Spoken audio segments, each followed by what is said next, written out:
എന്തിന്റെ പേരിലായാലും അവളുടെ അസുഖം എങ്ങാനും ഭേദമായാൽ അതോടെ അവര് രണ്ടുപേരും ഒരു പുതിയ ജീവിതം തന്നെയായിരിക്കും തുടങ്ങാൻ പോകുന്നത്. അതൊരിക്കലും നമ്മുടെ വരുതിക്ക് നിൽക്കുന്നതായിരിക്കില്ലമ്മേ. അതെ, ഇപ്പോഴത്തെ പോക്ക് പോയ പിന്നെ ഗിരിയേയും സുമിയേയും തമ്മിൽ പിരിക്കാൻ ഒരിക്കലും ആവില്ല. പിന്നീട് ഒരു കാലത്തും നമ്മുടെ സ്ഥാനം ഈ വീട്ടിൽ ഉറയ്ക്കാനും പോകുന്നില്ല. സംഭവിക്കാൻ പോകുന്നതെല്ലാം മുൻകൂട്ടി കണ്ടിട്ട് നമ്മളിങ്ങനെ വെറുതെ ഇരുന്നിട്ട് കാര്യമില്ല. ഇത്രയൊക്കെ നേരത്തെ തിരിച്ചറിഞ്ഞ സ്ഥിതിക്ക് നമുക്ക് എന്തെങ്കിലുമൊക്കെ ചെയ്തൂടെ? ചെയ്യണം, ചെയ്തല്ലേ പറ്റൂ. ഇനി മുതൽ സുമിതയ്ക്ക് കട്ടി കുറഞ്ഞ ആഹാരം എന്തെങ്കിലും ഉണ്ടാക്കിയാൽ മതി. കഞ്ഞിയോ ഓട്സോ മറ്റോ ഉണ്ടാക്കാം മാഡം. പിന്നെ കറികൾ ഉണ്ടാക്കുമ്പോ ഒട്ടും എരിവ് പാടില്ല. അത് കഴിച്ചിട്ട് എരിഞ്ഞാലും ആ പാവത്തിന് പറയാൻ പറ്റില്ലല്ലോ. ആ പിന്നെ രാത്രിയിലത്തേക്ക് ചുട്ട പപ്പടം കഞ്ഞി ആയിക്കോട്ടെ. അതാവുമ്പോ സുമിതയ്ക്കും ഇഷ്ടമാവും. സുമിതയുടെ അമ്മ പോലും അവളെ ഇത്ര നന്നായി നോക്കില്ല.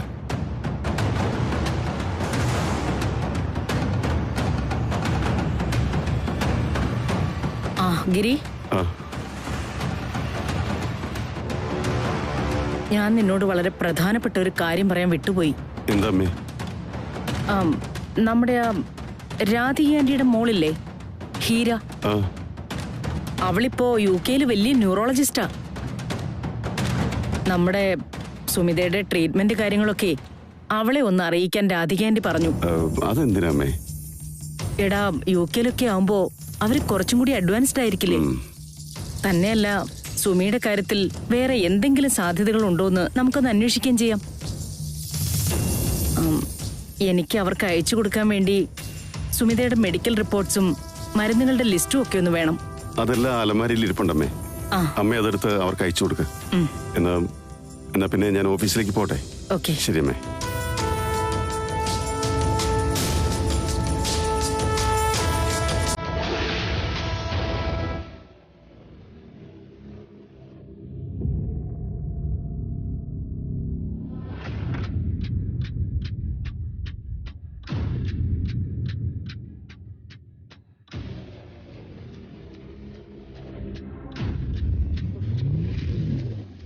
ഭാഗ്യം, നല്ല ഉറക്കത്തിലാ.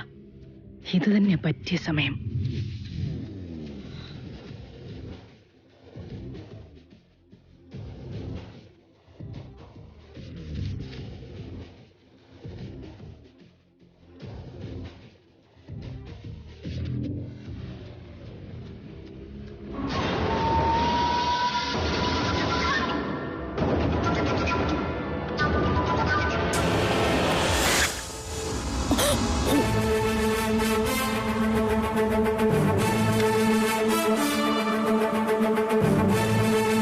സുമിതേ, എത്ര കാലമെന്ന് വെച്ചാ നീ ഇങ്ങനെ കിടക്കുന്നേ? ഒന്ന് എഴുന്നേറ്റ് നടക്കുകയും പുറം ലോകം കാണുകയൊക്കെ വേണ്ടേ? നിനക്കൊരു ബെറ്റർ ട്രീറ്റ്മെന്റിനെ കുറിച്ച് ഞാൻ ആലോചിക്കായിരുന്നു. എന്റെ ഒരു കൂട്ടുകാരിയുടെ മോള് UK അവള് ന്യൂറോയിലാ സ്പെഷ്യലൈസ് ചെയ്തിരിക്കുന്നേ. ഞാൻ നിന്റെ കാര്യം അവളോട് സംസാരിച്ചിരുന്നു. നീ കഴിക്കുന്ന മെഡിസിൻസിന്റെ ഡീറ്റെയിൽസും പിന്നെ നിന്റെ മെഡിക്കൽ റിപ്പോർട്ട്സും ഒക്കെ അവൾക്ക് അയച്ചു കൊടുക്കാൻ പറഞ്ഞു. എന്തായാലും ഒരു സെക്കൻഡ് ഒപ്പീനിയൻ എടുക്കുന്നത് നല്ലതല്ലേ? അതിനുവേണ്ടിയാ ഈ മരുന്നും ഈ റിപ്പോർട്ട്സും ഒക്കെ ഞാൻ എടുത്തത്. ഞാൻ എന്തായാലും ഇതൊക്കെ ഒന്ന് അവൾക്ക് അയച്ചു കൊടുക്കട്ടെ. നമുക്കൊരു പ്രതീക്ഷയ്ക്ക് വകയുണ്ടെന്ന് തന്നെയാ എന്റെ വിശ്വാസം.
മാഡം. ഞാൻ ചെയ്യുന്ന ഈ കള്ളത്തരമൊക്കെ ഇവന് മനസ്സിലായി കാണൂ. എന്താ ദാമോദര ഇത്? സുമിതയ്ക്ക് എന്തെങ്കിലും ഭക്ഷണം കൊടുക്കുന്നതിന് മുൻപ് എന്നോട് പറയണമെന്ന് ഞാൻ പറഞ്ഞിട്ടില്ലേ? ഇതിവിടെ കൊണ്ടുവച്ചിട്ട് വിളിച്ചു പറയാൻ തുടങ്ങായിരുന്നു മാഡം. ആഹാരത്തിന് മുൻപ് കൊടുക്കേണ്ട 2 ഗുളികകളുണ്ട്. ഞാൻ അത് നോക്കിക്കൊണ്ടിരിക്കുകയായിരുന്നു.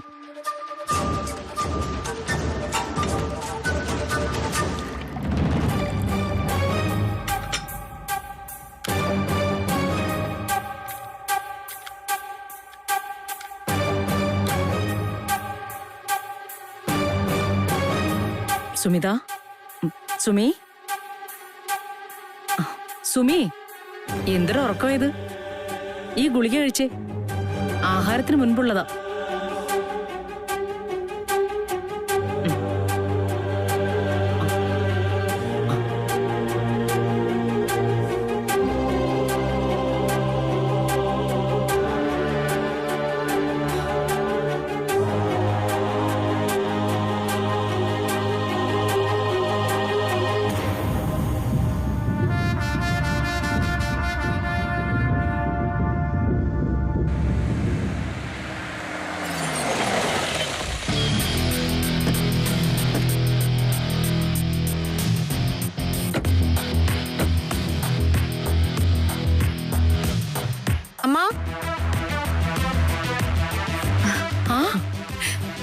സനു, ഹായ് മോനെ.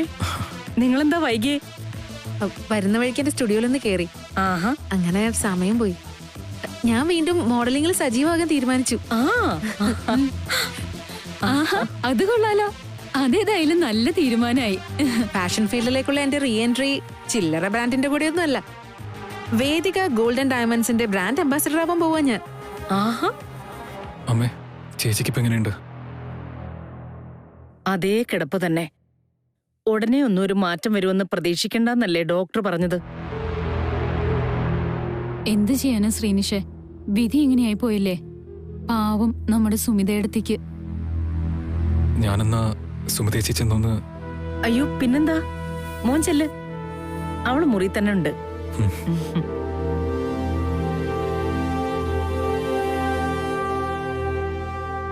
ഞാൻ പറഞ്ഞതൊക്കെ വളരെ കറക്റ്റ് ആണെന്ന് ഇപ്പൊ നിങ്ങൾക്ക് ബോധ്യപ്പെട്ടില്ലേ? ഏത് നേരത്തും ചേച്ചി ചേച്ചി എന്നൊരു വിചാരം മാത്രമേ ഉള്ളൂ ശ്രീക്ക്. അവന്റെ ജീവിതത്തിൽ എന്റെ സ്ഥാനം പോലും അത് കഴിഞ്ഞിട്ടേ ഉള്ളൂ. ചിലപ്പോ എനിക്ക് തോന്നും നവ്യേച്ചി എന്ത് ഭാഗ്യം ചെയ്ത പെണ്ണാണെന്ന്. കല്യാണം കഴിഞ്ഞിട്ട് സ്വന്തം വീട്ടില് പഴയ ജീവിതം ഒട്ടും മാറാതെ കണ്ടിന്യൂ ചെയ്യാൻ പറ്റുന്നുണ്ടല്ലോ. എനിക്ക് നേരെ തിരിച്ചാ തോന്നുന്നേ. ഞാനിവിടെ വീട്ടിൽ വന്ന് നിൽക്കുന്നത് കിഷോർ ഗൾഫിലായതുകൊണ്ടല്ലേ. I miss him so much. ഒന്നുമില്ലെങ്കിലും നിന്റെ കെട്ടിയവൻ നിന്റെ കൂടെ തന്നെയില്ലേ? അതെ, അതൊക്കെ സമ്മതിച്ചു. പക്ഷെ നമ്മുടേതുപോലൊരു വീട്ടിൽ നിന്ന് വെറും ഒരു 1 BHK അപ്പാർട്ട്മെന്റിലേക്ക് ഒതുങ്ങേണ്ടി വന്ന എന്റെ അവസ്ഥ നീ ഒന്ന് ആലോചിച്ച് നോക്കി. ഒരു സൗകര്യവുമില്ല, ഒരു സ്വാതന്ത്ര്യമില്ല, ഒന്നുമില്ല അവിടെ. ഞാൻ കഷ്ടപ്പെടും അവിടെ ജീവിക്കാൻ. കേട്ടില്ലേ അമ്മ? ഇവർക്കൊരു ലക്ഷറി ഫ്ലാറ്റ് വാങ്ങിച്ചു കൊടുക്കാൻ ഗിരിയേട്ടനോട് പറഞ്ഞാലോ? പറയേണ്ട താമസം ഗിരിയേട്ടൻ വാങ്ങിത്തരുന്ന എനിക്ക് ഉറപ്പാ. ഉറപ്പില്ലാത്തത് ശ്രീയുടെ കാര്യത്തിലാ. അച്ഛനും അമ്മയും കുഞ്ഞനിയത്തെയും വിട്ട് അവൻ ഒരിടത്തേക്കും വരില്ല. അതല്ലേ പ്രശ്നം. ഒന്നും പറഞ്ഞിട്ട് കാര്യമില്ല. സുമിത ജീവനോടെ ഇരിക്കുന്നിടത്തോളം കാലം എന്റെ ജീവിതത്തിൽ സ്വസ്ഥത ഉണ്ടാവില്ല. അത്ര തന്നെ. ഒന്ന് പതുക്കെ പറയണ്ട സനു. അച്ഛമ്മ എങ്ങും കേട്ട പിന്നെ അത് മതി. നേരാ. കിളവിക്ക് നമ്മളെക്കാളും താല്പര്യം സുമിതയോടാണല്ലോ. ഓ, ഇനി കേറി ചെന്ന് അവളെ ഒന്ന് കാണാൻ ചെല്ലട്ടെ. അല്ലെങ്കിൽ ചേച്ചിയെ കാണാൻ പോയില്ലെന്നും പറഞ്ഞായിരിക്കും ശ്രീയുടെ പരാതി. എന്റെ ഒരു തലവിധി.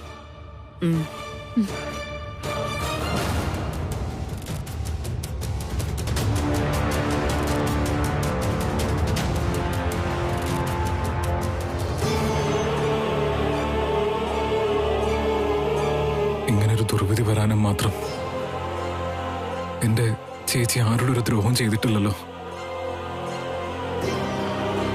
ഈ കിടപ്പ് കണ്ടിട്ട് എനിക്ക് സഹിക്കാൻ പറ്റുന്നില്ല സുമിതേച്ചി.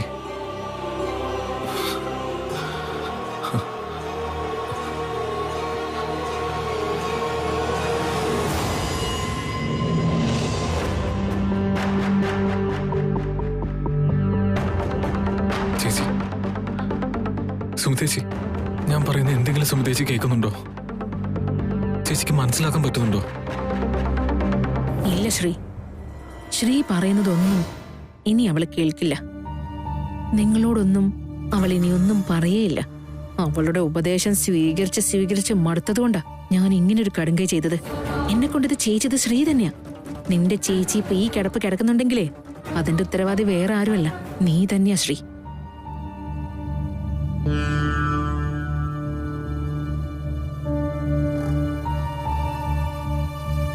വിഷമിച്ചിട്ടും കരഞ്ഞിട്ടും എന്താ കാര്യം ശ്രീ? പാവയേട്ടത്തി, നമുക്ക് പ്രാർത്ഥിക്കാം. സുമിതയേട്ടത്തി ജീവിതത്തിലേക്ക് തിരിച്ചു വരും, വരാതിരിക്കില്ല.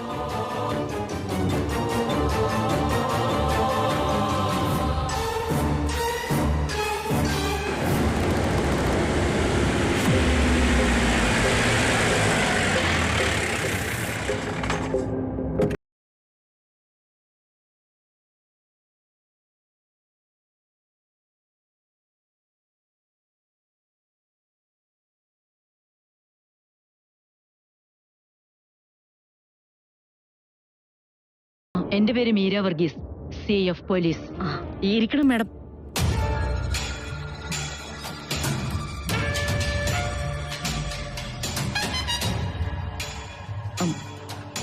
കുടിക്കാൻ എന്തെങ്കിലും? നോ, ഒന്നും വേണ്ട. മിസ്സിസ് സുമിത ഗിരിധരനുണ്ടായ ആക്സിഡന്റുമായി ബന്ധപ്പെട്ട് ചില കാര്യങ്ങൾ അറിയാനാണ് ഞങ്ങൾ വന്നത്. നിങ്ങൾ സുമിതയുടെ മദറിലോയാ? How is she? എന്തെങ്കിലും ഇംപ്രൂവ്മെന്റ് ഉണ്ടോ? എന്തെങ്കിലും ചോദിക്കാനോ പറയാനോ പറ്റിയ അവസ്ഥയിലാണോ? അല്ല മാഡം, അതേ കിടപ്പിൽ തന്നെയാ. ഇവിടെ വേറെ ആരൊക്കെയുണ്ട്? ഞാനും മക്കളും പിന്നെ അമ്മയും സെർവൻസും, അത്രേ ഉള്ളൂ. അവരോടൊക്കെ സുമിതയുടെ ടേംസ് എങ്ങനെയായിരുന്നു? അയ്യോ, അതെന്താ മാഡം അങ്ങനെ? വളരെ നല്ലതായിരുന്നു. അവളൊരു പാവം കുട്ടിയാ, സ്നേഹിക്കാൻ മാത്രം അറിയുന്ന ഒരാൾ. അവരെ എനിക്കൊന്ന് കാണാൻ പറ്റുമോ? ഷുവർ, അതിനെന്താ, വരണം. മുകളിലത്തെ നിലയിലാണ് ഗിരിയുടെയും സുമിതയുടെ മുറി.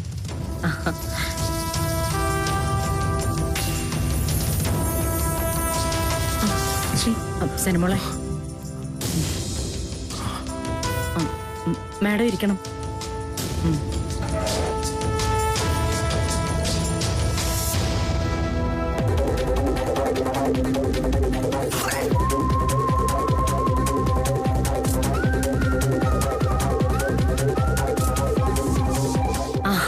ഇതിന്റെ ഇളയ മകളാണ് മാഡം. ഇത് ഇവളുടെ ഹസ്ബൻഡ് ശ്രീനിഷ്.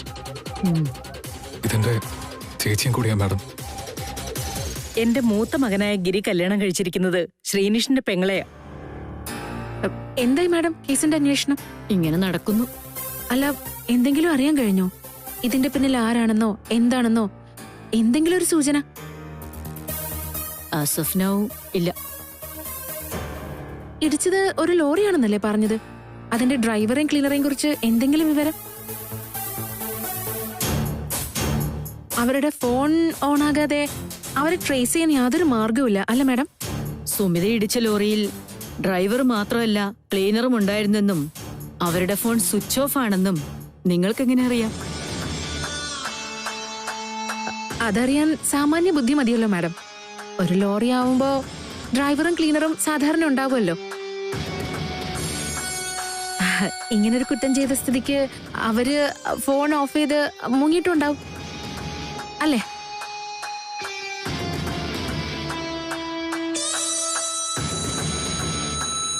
ശരിയെന്നാ, സുമിതയ്ക്ക് എന്തെങ്കിലും ഇംപ്രൂവ്മെന്റ് ഉണ്ടെങ്കിൽ അറിയിക്കണം. അവർക്ക് പറയാനുള്ള കാര്യങ്ങള് ഈ കേസിന്റെ അന്വേഷണത്തിൽ വളരെ ക്രൂഷ്യലാണ്. ശരി മാഡം, ഞാൻ വീണ്ടും വരാം.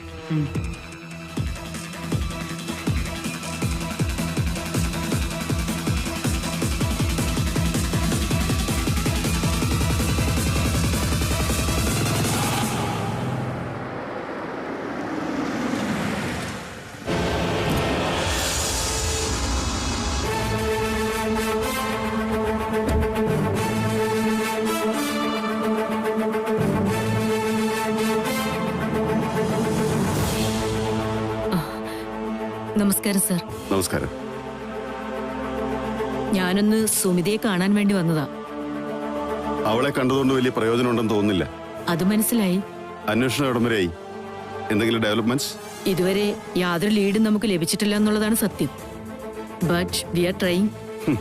ലോക്കൽ പോലീസ് ആയിരുന്നു ഇതിലും ഭേദം. ഞാൻ കാര്യമായി തന്നെ പറഞ്ഞതാ. ലോക്കൽ പോലീസിൽ നിന്ന് ഈ കേസ് ക്രൈംബ്രാഞ്ചിനെ ഏൽപ്പിച്ചിട്ട് ഇപ്പൊ എത്ര ദിവസമായി? ഇതിൽ എന്തെങ്കിലും ഒരു സ്റ്റെപ്പ് എടുക്കാൻ നിങ്ങളെ കൊണ്ട് പറ്റിയോ? സർ, ഇങ്ങനൊരു കൃത്യം പ്ലാൻ ചെയ്യാൻ സാധ്യതയുള്ള ആളുകളുടെ ലിസ്റ്റ് തയ്യാറാക്കിയാണ് ഞങ്ങൾ. നിങ്ങൾ വെറുതെ പത്രക്കാരോടും ചാനലുകാരോടും പറയുന്ന വാചകങ്ങൾ എന്നോട് പറയണ്ട. കാര്യങ്ങളൊന്ന് വേഗം നടത്തി തന്നാൽ മാത്രം മതി. ഞാൻ കൂടി താല്പര്യമെടുത്തിട്ടാണ് ADGP കിഷോർ സാർ നിങ്ങളെ ഈ കേസിന്റെ അന്വേഷണ ഉദ്യോഗസ്ഥയായി വെക്കുന്നത്. അതുകൊണ്ട് തന്നെ ഇതിന്റെ അന്വേഷണ പുരോഗതി എവിടെ വരെയായി എന്ന് അന്വേഷിക്കാൻ I have all the rights. എന്റെ ഭാര്യയെ അപായപ്പെടുത്താൻ ശ്രമിച്ചത് ആരാണെന്നും അവരത് എന്തിനാ ചെയ്തതെന്നും എനിക്ക് അറിഞ്ഞേ പറ്റൂ മീര മാഡം. ഞാൻ അപ്ഡേറ്റ് ചെയ്തോളാം സർ. പരമാവധി ഒരാഴ്ച, അത്രയും ഞാൻ ക്ഷമിക്കും. അതിനുള്ളിൽ എന്റെ വൈഫിനെ അപായപ്പെടുത്താൻ ശ്രമിച്ചയാളെ കണ്ടെത്താനായില്ലെങ്കിൽ ഈ കേസ് ഞാൻ CBIക്ക് വിടാനുള്ള ശ്രമം നോക്കും. അതിന്റെ ഒന്നും ആവശ്യം വരില്ല സർ.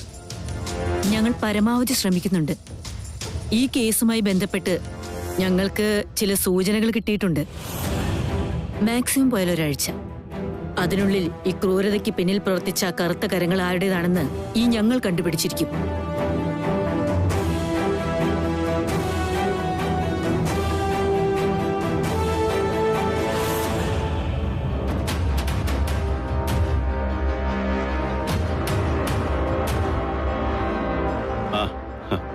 നിങ്ങളെപ്പോ എത്തി? കുറച്ചു നേരം ഗിരിയേട്ടാ. ചേച്ചിയെ കണ്ടിട്ട് പോവാൻ ഇറങ്ങുമായിരുന്നു. മോളെ, മോൾക്ക് ഇതെന്തു പറ്റി? മുഖം കടന്നലൂത്തി പോലെ ഉണ്ടല്ലോ. ഡേ, എന്താ സനു, അമ്മയായിട്ട് വഴക്കുണ്ടാക്കിയോ? ഒന്നുമില്ല. വന്നപ്പോ മുതൽ തുടങ്ങിയത് ഒരു തലവേദന പോലെ. അതിന്റെ ആവും. നമുക്ക് ഇറങ്ങാം ശ്രീ, നേരം പോകുന്നു. ഇറങ്ങാം. ഞങ്ങൾ പോയിട്ട് വരാം ഗിരിയേട്ടാ.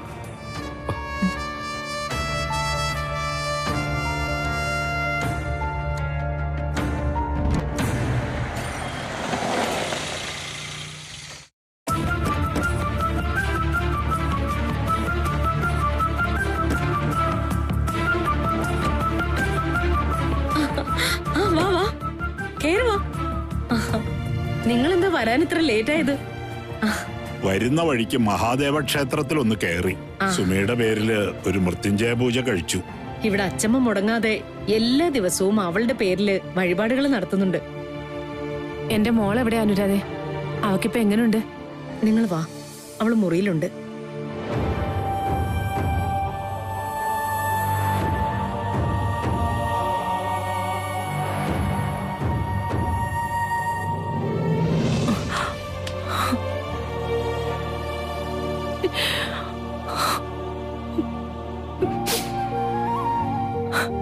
മോളെ സുമി, നിനക്കിപ്പോ എങ്ങനുണ്ട്? ഞങ്ങളോട് എന്തെങ്കിലുമൊക്കെ നിനക്ക് സംസാരിക്കാൻ പറ്റുമോ?